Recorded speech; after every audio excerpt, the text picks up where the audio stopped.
ప్రముఖ badminton player అయిన ప్రకాష్ పడుకోనే పెద్ద కూతురు దీపికా పడుకోనే మోడలింగ్తో తన కెరియర్ స్టార్ట్ చేసి ఓం శాంతి ఓం సినిమాతో బాలీవుడ్లోకి ఎంట్రీ ఇచ్చారు. ఫస్ట్ సినిమానే షారూఖ్ ఖాన్తో ఎంట్రీ ఇచ్చి బ్లాక్ బస్టర్ హిట్ అందుకున్నారు దీపికా పడుకోనే. దాని తర్వాత కెరియర్లో వెనుతిరిగి చూసుకోలేదు.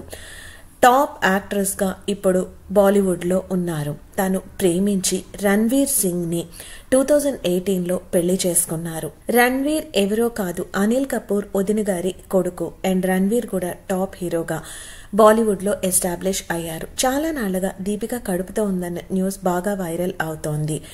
అయితే ఈరోజు రణ్వీర్ అండ్ దీపిక ఒక గుడ్ న్యూస్ షేర్ చేశారు. అది ఏంటంటే సెప్టెంబర్ 2024 అంటూ బేబీ బిబ్ మరియు బేబీ బటన్, క్లోత్స్, షూస్ తో షేర్ చేశారు. వాళ్ళు ఫస్ట్ బేబీని 2024 ఏప్రిల్లో వెల్కమ్ చేయబోతున్నామని అఫీషియల్ గా అనౌన్స్ చేశారు. ఈ న్యూస్ విని ఫ్యాన్స్ అందరూ కూడా చాలా సంతోషంగా కంగ్రాచులేషన్స్ చెప్తున్నారు. దీపిక ఇప్పుడు కరెంట్ ప్రభాస్తో కల్కి మూవీలో యాక్ట్ చేస్తున్నారు.